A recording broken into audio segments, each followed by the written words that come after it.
कहते हैं धरती पर हर तरफ पानी ही पानी है, लेकिन पानी की किल्लत की समस्या का हाहाकार हर तरफ मचा है, ये भी किसी से छिपा नहीं है। एक तरफ कोरोना का संकट, दूसरी तरफ पानी से प्यास बुझाने के लिए मचा हाहाकार। कहीं पीने के योग्य पानी नहीं, कहीं पानी के लिए कोसों दूर तक सफ़र करने पर ग्रामीण मजबूर है। भारत के अधिकांश शहर पानी की इस त्राही से त्राहिमाम है और बदलती सरकारों के चुनावी जुमले भी वक्त वक्त पर खूब उछाले जाते रहे हैं। बुंदेलखंड इलाका में पेयजल संकट सबसे बड़ा सियासी मुद्दा रहा है। यहाँ ग्रामीणों ने पिछले दिनों वोट बहिष्कार करने का निर्णय लिया था। बुंदेलखंड के गांव में पेयजल संकट तेजी से बढ़ रहा है। जानकारों की माने तो ये स्थिति काफ़ी गंभीर है। नमस्कार, मैं शोएब गाजी और आप देख रहे हैं सड़क किनारे।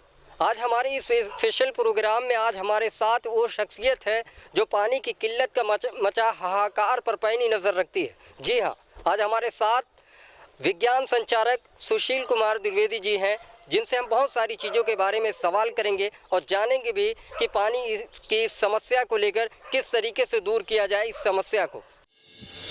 बहुत बहुत स्वागत है सर आपका नेटवर्क 24 में। जी नमस्कार। जिस तरीके से सर बताया यह जाता है कि पानी की किल्लत हर तरफ मची हुई है और ऐसे में देशव्यापी जो है बीमारी कोरोना वायरस और उसके बाद लोगों की ये सलाह होती है कि बार बार हाथ धुला जाए, किस तरीके से कैसे ये हैंडल किया जा सकता है? देखिए, कहते हैं ना, पानी के बारे में तो हम लोग बचपन से ही पढ़ते आए हैं कि जल है तो जीवन है। ये बात हम लोगों ने किताबों में कार्टून के माध्यम से और हम लोगों ने पढ़ाई के दौरान रहमन पानी राखिए बिन पानी सब सून जैसे मुहावरों पर भी हम लोगों ने अपने जीवन में उसको उतारने का प्रयास किया है। लेकिन इधर कुछ दिनों से हम लोग दुनिया के अलग अलग हिस्सों में देख रहे हैं कि पानी को लेके बड़ी ज़बरदस्त खींचातानी मची हुई है। अब उसके पीछे के कारण पे मैं अभी बाद में बात करूंगा, लेकिन अगर हम मोटा मोटी अभी हम देखें तो ये जो धरती है हमारी, इस धरती पर लगभग आपने 2/3 भाग पानी पाया जाता है। 71% पानी भरा हुआ है इस धरती पर। इसीलिए आपने देखा होगा, हम लोग बचपन से भी पढ़ते आ रहे हैं कि इस धरती को ब्लू प्लैनेट कहा जाता है, नीला ग्रह, क्योंकि पानी नीला होता है, जल को माना जाता है। तो अब लेकिन इतना पानी होते हुए भी, जैसे मैं कुछ आंकड़ों से बताऊं कि लगभग जो 71% जो पानी है इसका 97 अर्थात 97% पानी समुद्रों का खारा, नमकीन या सैलाइन। अब ये पानी हमारे आपके उपयोग का नहीं है, क्योंकि वो तो नमकीन है, खारा है, तो वो पानी भी हमें और आपको किसी काम का नहीं है। अच्छा 3%, अब 3% में से जो लगभग 2.4% पानी है जो ये ग्लेशियरों में कैद है, अर्थात नॉर्थ पोल और साउथ पोल पर, और जो बर्फ़ से ढके हुए पहाड़ में वहाँ पर वो कैद है बर्फ़ के, वो भी मुझे आपको नहीं मिल रहा। और आपको जो पानी मिल रहा है वो है 0.6%, मतलब 1% से भी बहुत कम। अब उस 0.6% में मैं अपनी ज़रूरतें पूरी करता हूँ, खेती किसानी भी करता हूँ, और इसके अलावा हम और आप लोग ईद, दिवाली और जो भी तीज त्यौहार हैं वो मनाते हैं। तो ये पानी है, इसलिए पानी का मूल्य बढ़ गया है।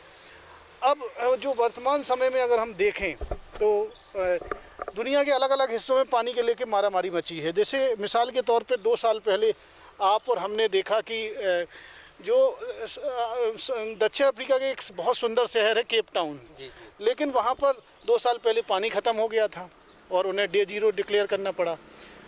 ऐसे ही अगर हम नैरोबी देखें, वहाँ पर भी जल संकट है। हम अपने दूर ना जाएं, अपने भारत की ही बात करें तो देखिए पिछले साल चेन्नई में पानी की बिल्कुल त्राही मच गई थी। और अगर हम गुजरात के डांग ज़िले की बात करें, काठियावाड़ की बात करें, विदर्भ की बात करें, या फिर हम बुंदेलखंड की बात करें जहाँ से मैं खुद हूँ, मैंने पानी का संकट बहुत करीब से देखा है। एक कहावत है ना कि जाके पाँव ना फटे बीमारी, वो कहा जाने पीर पड़ाई। वहाँ पे 2-2:30 बजे लोग जाग के पानी की तलाश में निकल जाते हैं कि हमें आज दिन के लिए पानी को कहीं ना कहीं से इकट्ठा करना है। ऐसे कई डिस्ट्रिक्ट हैं, ललितपुर, बांदा, चित्रकूट, हमीरपुर, छतरपुर, जहाँ पानी को लेके बहुत बड़ी त्राही लोग एक दूसरे को मारने पे आमादा हो जाते। पानी नहीं है गाँव में। तो मैं आपको एक और बताऊँ कि लोगों की शादी नहीं होती है आजकल। लोग शादी करने अपनी बेटी को जब बिहाने आते हैं उस गांव के लिए, तो देखते हैं भैया इस गांव में पानी है कि नहीं। अगर पानी नहीं तक कितने ऐसे युवा मैं गिना दूँ उन मैं वहीं से आता हूँ जिनकी शादी भी नहीं हो पाई है सिर्फ इस वजह से कि गांव में पानी नहीं है। क्या सुझाव देना चाहते हैं, किस तरीके से पानी की इतनी बड़ी बर्बादी कैसे बचे?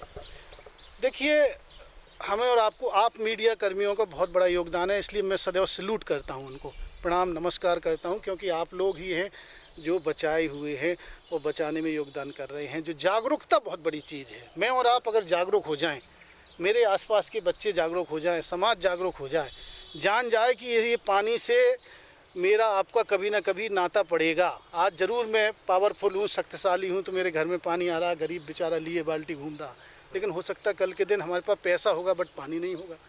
तो एक तो जागरूकता बहुत बड़ी चीज़ है। दूसरा ये है कि हमें पानी का हमें प्रबंधन करना है, मैनेजमेंट करना है। मतलब हमें अभी देखिए, ठीक 7 या 8 दिन बाद झमाझम बारिश होगी, बढ़िया साफ स्वच्छ पानी मिलेगा। वो पानी हम लोग अगर फिल्टर कर लें तो पीने योग्य पानी है, लेकिन हम सब बर्बाद कर देते हैं उस पानी को। तो इसको अगर सीखना है तो हमको अब सिंगापुर चलना पड़ेगा। अब सिंगापुर दुनिया की इस समय सबसे बड़ी प्रयोगशाला है। उन्होंने 7000 किलोमीटर नीचे लंबी पाइपलाइन अपने सिंगापुर में बिछा ली है। बारिश का एक बूंद पानी बर्बाद नहीं होने देते। वो सारा पानी वो अपने उसमें रख लेते हैं संचित करके। इजराइल ऐसी करता है, उनके पास ज़मीन कम है, पानी कम है, हम लोग रिसोर्सफुल हैं। बट ये इन देशों से भी हमें सबक सीखना पड़ेगा, अर्थात वर्षा जल का संचय करना ही पड़ेगा। दूसरी चीज़ देखिए, हमारे आपके घर में जो पानी आ रहा है, उन नलों में लीकेज होता है। उन नलों के लीकेज को रोकने के लिए हमें कुछ इस प्रकार की टेक्निक का उपयोग करना पड़ेगा, प्लम्बर से सहायता लेनी पड़ेगी, जिससे पानी की बर्बादी ना हो। तीसरा, हमें पानी के नए नए स्रोत भी ढूंढने पड़ेंगे। नए स्रोत में आप कहेंगे कि अब कौन सा स्रोत लाएं? जैसे समुद्र का पानी जो हम और आप लोग उपयोग नहीं कर पाते हैं, तो एक टेक्नोलॉजी है जिसका नाम है डीसैलिनाइजेशन या रिवर्स ऑस्मोसिस। उसमें नमकीन और खारे पानी को शुद्ध और मीठे पानी में तब्दील किया जा सकता है। तो वो भी हम कर सकते हैं। एज ए सिटीजन अपनी सरकारों को बाध्य कर सकते हैं कि इसको चुनावी मुद्दा बनाएं और कल के दिन इन टेक्नोलॉजी को लाएं। इसके अलावा जो आप देख रहे हैं कि धरती का तापमान बढ़ रहा है, जिसे हम कहते हैं ग्लोबल वार्मिंग, वो कैसे हो रहा है? ये मेरे और आपकी हैबिटों से हो रहा है। मेरे और आपके द्वारा जो अपनी दिनचर्या के दौरान तमाम प्रकार की गैसेस निकाली जा रही हैं इंडस्ट्री के द्वारा, या जलाने से, या जो भी हम रोज़मर्रा के काम करते हैं जिसमें कार्बन डाइऑक्साइड, मीथेन और क्लोरोफ्लोरोकार्बन, ये ग्रीन हाउस गैसेस होती हैं। ये धरती के वायुमंडल में चारों तरफ ऐसे इकट्ठा होती हैं ब्लैंकेट की तरह, और धरती के तापमान को बढ़ाने के लिए उत्तरदायी हैं।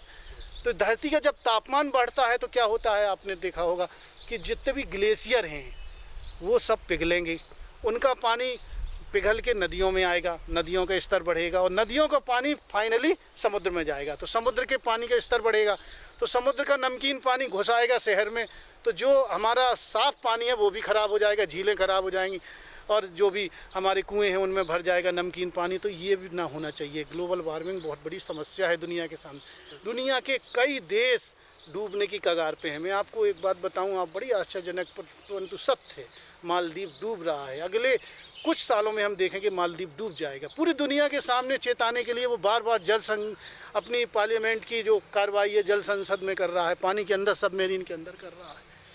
इंडोनेशिया अपनी राजधानी बदल रहा है, उसकी राजधानी डूबने लगी। कलकत्ता धीरे धीरे धीरे डूब रहा है, मुंबई धीरे धीरे डूब रहा है, चेन्नई धीरे धीरे डूब रहा है, कराची धीरे धीरे डूब रहा है, आधा बांग्लादेश ख़त्म हो जाएगा। कुछ समय बाद अगर यही हाल रहा जलवायु परिवर्तन और ग्लोबल वार्मिंग के कारण जो हमारे चारों तरफ वर्षा ऋतु का पैटर्न और जो तापमान में बढ़ोतरी हो रही, तो ये सारी पानी की समस्या होगी, हाहाकार मचेगी, लड़ाई झगड़े होंगे, अशांति फैलेगी, और कहीं ना कहीं से अस्थिरता पूरी दुनिया में आएगी। धन्यवाद।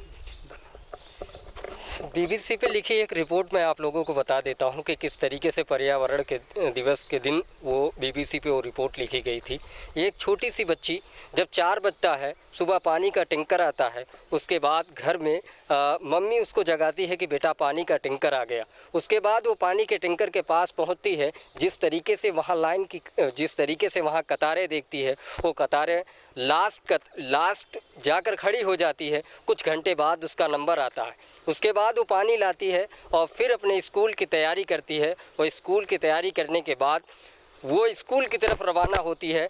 गाड़ी में बैठती है, देखती है कि एक तरफ ऐसा भी है जहाँ पर बच्चे पानी से खेल रहे हैं, पानी को बर्बाद कर रहे हैं। उसके दिल में कई ऐसे सवाल उठते हैं कि जहां एक तरफ हम पानी के इस हाहाकार से परेशान हैं, वहीं पर दूसरी तरफ पानी को किस तरीके से बहाया जा रहा है। दोस्तों, इस कहानी के ज़रिए आपको बात समझ में ही आई गई होगी कि जहां पर पानी की समस्या को लेकर लोग जूझ रहे हैं, जैसा कि सर ने बताया कि पानी की वो समस्या जिसके कारण लोग शादी करने से लोग इनकार कर देते, जिसके कारण लोग जो है कई किलोमीटर दूर जाकर सुबह उठकर पानी की तलाश में लोग पानी को जो है रखते हैं। ऐसे में हम पानी को किस तरीके से बर्बाद करें, यह ठीक नहीं है। पानी बचाइए,